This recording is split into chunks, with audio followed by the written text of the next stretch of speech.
के ना देख, रुक के ना देख, रुक के। अभी डाउनलोड करें तक ऐप। तो सबसे पहले बुलेटिन में बात होगी राज्यसभा चुनाव की, जिसकी 19 सीटों के लिए आज वोटिंग की जा रही है। यूं तो चुनाव का दायरा 8 राज्यों तक फैला हुआ है, लेकिन सबकी दिलचस्पी 3 सूबों पर है, गुजरात, राजस्थान और मध्य प्रदेश। अपने संवाददाताओं से हम इन तीनों राज्यों का अपडेट लेंगे, लेकिन पहले आज के चुनाव को लेकर कुछ अहम जानकारी आपको दे देते हैं। चुनाव 8 राज्यों की 19 सीटों पर हो रहा है। इनमें मध्य प्रदेश में 3, गुजरात में 4, राजस्थान में 3, झारखंड में 2, आंध्र प्रदेश में 4, मणिपुर, मेघालय और मिजोरम में 1-1 सीट पर चुनाव किया जा रहा है। अगर गुजरात की ही बात कर लें तो यहां 4 सीटों के लिए 5 उम्मीदवार मैदान पर हैं। कांग्रेस की तरफ से 2 उम्मीदवार हैं, बीजेपी की तरफ से 3 उम्मीदवार हैं। ये गुजरात की हम आपको तस्वीर दिखा रहे हैं, जहां पर 4 सीटों पर 5 उम्मीदवार उतारे जा रहे हैं। बीजेपी से 3, कांग्रेस से 2। वहीं बात करें अगर गुजरात के समीकरण की, तो यहां 1 सीट जीतने के लिए 35 वोटों की जरूरत है। बीजेपी ने 3 उम्मीदवार उतारे हैं, लेकिन उनके पास 105 सीट ही हैं। ऐसे में उसकी नजर बीटीपी और एनसीपी विधायक पर टिकी हुई है।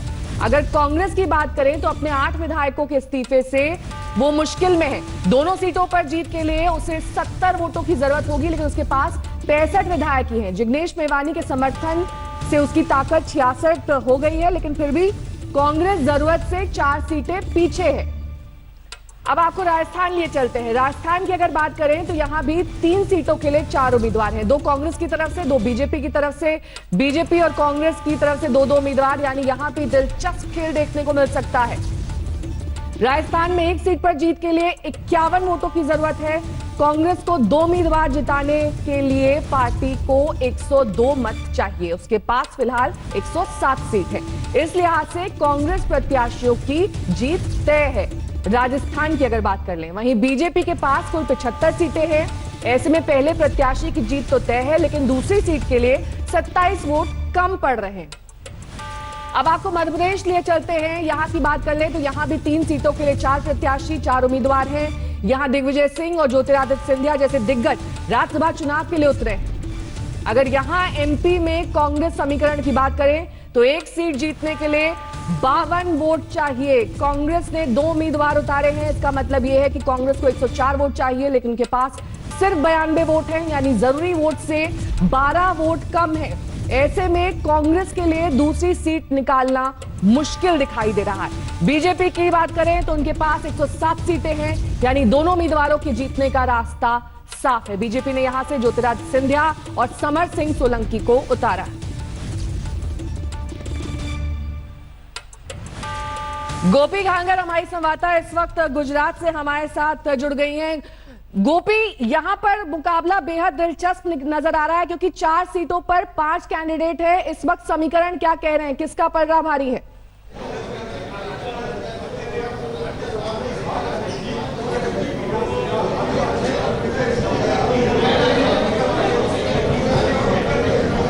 गोपी, आपको मेरी आवाज मिल रही है? जी नेहा, आपकी आवाज आ रही है।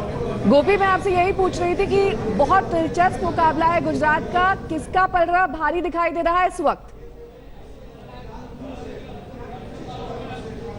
बिल्कुल नेहा, आपको बता दें कि गुजरात का ये जो जंग है, राज्यसभा का चुनाव का जंग, ये काफ़ी दिलचस्प हो गया है, क्योंकि अब जो बीजेपी का 3 सीट है और कांग्रेस की 2 सीट है। हालांकि अगर यहाँ पे जिस तरीके से वोटों की गिनती है, क्योंकि जो एमएलए की तादाद बीजेपी के पास 103 है, हालांकि उसमें 3 जो एमएलएज है वो अब प्रॉक्सी वोट डालने वाले हैं, क्योंकि उन्होंने इलेक्शन कमीशन से मंजूरी ले ली है।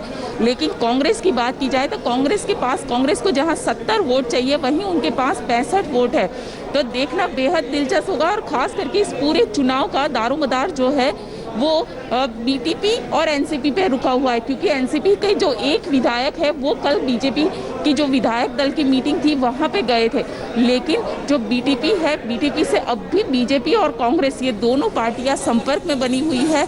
देखना बेहद दिलचस्प होगा कि बीटीपी किसे वोट देती है। भारतीय ट्राइबल पार्टी, जो कि छोटू वसावा और उनके बेटे महेश वसावा, जो 2 विधायक है, देखना बेहद दिलचस्प होगा, क्योंकि अहमद पटेल का जो चुनाव हुआ था 2017 का, तब हमने देखा था कि छोटू वसावा ने बीजेपी के दबाव के चलते भी कई कांग्रेस को वोट दिया था। तो कहीं ना कहीं ये जो जंग है ये बेहद दिलचस्प हो गया है। नेहा, लौटेंगे आपके पास गोपी। इस वक्त सीधे ले चलेंगे राजस्थान, जहां से हमारे संवाददाता शरद कुमार हमारे साथ जुड़ गए हैं। शरद, जिस तरीके से तमाम समीकरण सामने आ रहे हैं, क्या बीजेपी के लिए टेंशन की बात है राजस्थान में? और लगातार इस तरह की बातें आ रही थी, चर्चा आ रही थी कि जिस तरीके से पिछले लोकसभा चुनाव में हमने देखा था, वैसे ही कुछ इस बार राज्यसभा चुनाव में भी बीजेपी के लिए होगा?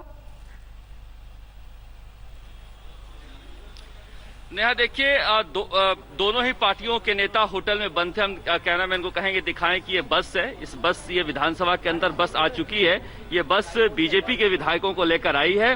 कहा जा सकता है कि कांग्रेस ने यहाँ पर बीजेपी का खेल बिगाड़ दिया है। जिस तरह से मध्य प्रदेश और गुजरात में बीजेपी हावी है, यहाँ पर अशोक गहलोत ने 9 जून को ही अपने विधायकों को लेकर होटल में बंद कर दिया और वहां से लगातार वहीं से सरकार चला रहे हैं। अब समझा जा सकता है कि कितनी गंभीर तरीके से कांग्रेस अपने कुनबे को बचाने में जुटी हुई है कि मुख्यमंत्री अशोक गहलोत ने कल खुद पोलिंग एजेंट बन के सारे विधायकों से मॉक पोल करवाए। यहां तक कि सचिन पायलट ने भी वोट डाला तो उनको दिखाया कि हम कांग्रेस को वोट दे रहे हैं। तो इस तरह के हालात है, कांग्रेस अपने कुनबे को बचाने में सफल हो गई। इस तरह से मनोवैज्ञानिक लाभ लेने के लिए बीटीपी जो भारतीय ट्राइबल पार्टी है, उन विधायकों को भी अपने साथ ले ली है, जबकि गुजरात में उनका जो अध्यक्ष है वो उनके अभी क्लियर नहीं हो पा रही स्थिति, लेकिन यहाँ कांग्रेस ने तोड़ लिया है। कुल 102 वोट ही चाहिए, लेकिन बीजेपी पर एक मनोवैज्ञानिक जीत के लिए 125 विधायकों को लेकर अशोक गहलोत खुद अपने जहां जेडब्ल्यू मैरियट में ठहरे हुए हैं वहां से अब बस में उन विधायकों को लेकर यहां विधानसभा में पहुंचने वाले हैं। तो कुल मिलाकर कहा जा सकता है कि बीजेपी को 27 वोट चाहिए थी दूसरी सीट जीतने के लिए, जो दूसरा उम्मीदवार खड़ा किया है, लेकिन उस 27 का जुगाड़ हो नहीं पा रहा है। और कल जब शाम पूर्व मुख्यमंत्री वसुंधरा राजे पहुंची तो उन्होंने साफ कर दिया कि हमारे पास एक ही सीट जीतने की थी, हम एक ही सीट जीत रहे हैं। तो कुल मिलाकर बीजेपी में भी बहुत कुछ ठीक नहीं चल रहा है, इसलिए बीजेपी ने बहुत ज्यादा रणनीति बनाई नहीं। वहां भी 2 खेमे हैं, वसुंधरा राजे के और जो मौजूदा खेमा है जो केंद्र के नजदीक माना जाता है। तो कुल मिलाकर यहाँ कहें, यहाँ तो कांग्रेस का पलड़ा आज के दिन में भारी है। अशोक गहलोत ने मैनेजमेंट कर लिया है और आज भी एक बड़ा खुलासा करने जा रहे हैं कि किस तरह से राजस्थान में विधायकों को खरीदा जा रहा था। ठीक है, लौटेंगे आपके पास। हेमेंद्र शर्मा हमारे संवाददाता इस वक्त भोपाल से हमारे साथ जुड़ गए हैं। हेमेंद्र, कांग्रेस की राह आसान नहीं है एमपी में, क्योंकि यहाँ पर ज्योतिरादित्य सिंधिया जैसा चमकता हुआ चेहरा बीजेपी ने उतारा है और शायद उनका करिश्मा यहाँ चल जाए। बिल्कुल, बीजेपी के लिए जहां तक मध्य प्रदेश में राज्यसभा के चुनावों का सवाल है, बीजेपी ने ये लड़ाई जिस दिन कमलनाथ सरकार गिराई थी उसी दिन जीत ली थी और आज जो है भारतीय जनता पार्टी के दोनों उम्मीदवारों का राज्यसभा में जीतकर जाना तय है। भारतीय जनता पार्टी के पास इस समय 107 विधायक है। 52 विधायकों की प्रथम प्राथमिकता वाले वोट एक राज्यसभा कैंडिडेट को चाहिए, तो 104 से वो जीत जाते हैं। इसके अलावा 7 अन्य हैं, जिसमें 2 बसपा के हैं, 1 सपा का है और 4 जो है इंडिपेंडेंट हैं। इन 7 के 7 लोगों में जिनमें से एक जो है मंत्री भी थे कमलनाथ की सरकार में, इन सब ने भी भारतीय जनता पार्टी को वोट देने के लिए अपना कहा है और बीजेपी से ये लोग जाके मिले हैं। तो बीजेपी की जीत जो है तय है। दूसरी तरफ कांग्रेस की तरफ से दिग्विजय सिंह उम्मीदवार हैं पहले प्राथमिकता वाले, और उसमें वो जरूर दिग्विजय सिंह अपनी राजनीति और कमलनाथ की और दिग्विजय सिंह की जो राजनीति है उसमें कामयाब जरूर हुए हैं और वो दिग्विजय सिंह राज्यसभा में भी एक सीट जो है कांग्रेस लेके जाएगी। साथ ही हेमेंद्र, क्योंकि कोरोना का संक्रमण का दौर है, ये कोई सामान्य वक्त तो है नहीं वोटिंग का, ऐसे में किस तरह की तैयारियां इसको लेकर की गई हैं ताकि सोशल डिस्टेंसिंग रह सके और तमाम जो दूसरे और प्रिकॉशंस हैं वो लिए जा सके? जी देखिए, एक तो जो विधायक कोरोना संक्रमित हैं उनमें से एक कुणाल चौधरी कांग्रेस के विधायक थे, हालांकि वो अब अपने घर आ चुके हैं, लेकिन उन्होंने विधानसभा ने उनको एक ऑप्शन दिया था कि वो पोस्टल बैलेट से भी वोटिंग कर सकते हैं। उसके अलावा अंदर जो है सिर्फ जो वोटर्स हैं, जो विधायक हैं, उन्हीं को जाने की अनुमति है। यहाँ तक कि मीडिया को भी लगभग आधा पौना किलोमीटर पहले ही रोक लिया गया है, कोई भी विधानसभा के गेट तक भी नहीं जा पा रहा है। तो तमाम सोशल डिस्टेंसिंग के नॉर्म्स जो है उनको फॉलो किया जा रहा है, पूरी तैयारियां हैं, लेकिन तैयारियां की गई हैं और ऐसे में ये देखना बेहद दिलचस्प होगा कि क्या नतीजा रहने वाला है, क्योंकि आज वोटिंग 9 बजे से 4 बजे शाम तक होने वाली है। ऐसे में हम आपको लगातार दिखा रहे हैं किस तरीके से कर्नाटक में निर्विरोध 4 उम्मीदवार चुन लिए गए हैं, जिसमें मल्लिकार्जुन खड़गे, एच डी देवेगौड़ा, ईरन्ना कडाडी और अशोक गस्ती शामिल हैं। ईरन्ना और कडाडी, अशोक गस्ती माफ कीजिएगा, ये बीजेपी के उम्मीदवार हैं। वहीं मल्लिकार्जुन खड़गे और एच डी देवेगौड़ा भी निर्विरोध चुन लिए गए हैं। 4 सीटों पर निर्विरोध चुने गए उम्मीदवार हम आपको दिखा रहे हैं। नमस्कार, मैं हूं अंजना ओम कश्यप। हमें उम्मीद है ये वीडियो आपको पसंद आया होगा।